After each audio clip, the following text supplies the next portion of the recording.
CVM at sunrise. Once again, Jamaica joins UNESCO and the rest of the world in marking September 8th as International Literacy Day. This year, International Literacy Day puts the spotlight on the empowering role of literacy and its importance for participation, citizenship, and development. Joining me in studio this morning are Gerard McDaniel, Manager Marketing and Public Relations for the Jamaican Foundation for Lifelong Learning. He's also here with two adult learners who have overcome the odds to launch successful careers after problems with literacy.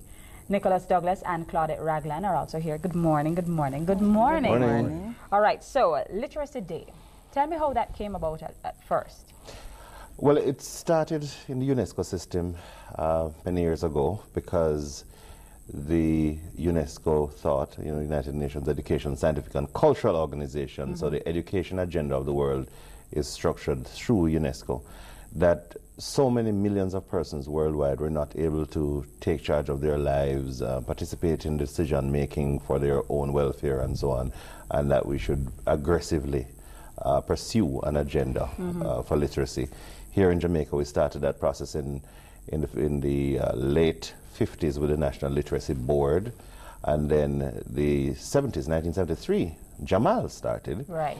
At the time, Jamaica only 45% of Jamaicans could read at the time, less than half of the country, and lots of volunteerism, lots of aggression. It was put in the office of the Prime Minister, so it got the resources it needed and moved from a 45% to 80%, which is still too low because it means that about 20% of Jamaicans still can't read and write. We're in a modern globalized era, so nowadays it's not just about reading and writing, it's about other literacies like computer literacy, engaging with the technology, health literacy, financial literacy, because nowadays it's not just money itself, is how does money work? When you're getting a loan, how do you negotiate it? What does all of this mean? Claudette talking like you know all about what's going on yes, she here. knows more about it than I do, to be honest. I just get the work last year. Claudette has actually been in the program. All right, well, Claudette, let's talk about and she knows firsthand. Good. Okay, so tell me what life was like before you got involved in the program. Okay, I grew up in a rural community, Harry Castle, and went to the Harry Castle Primary School.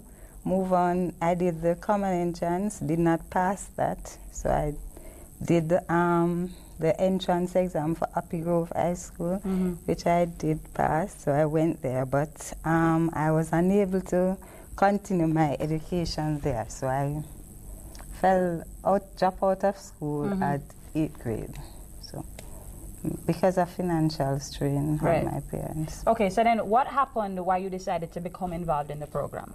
Okay, well, actually we started a social development group in my community, Lethal. So we asked Mrs.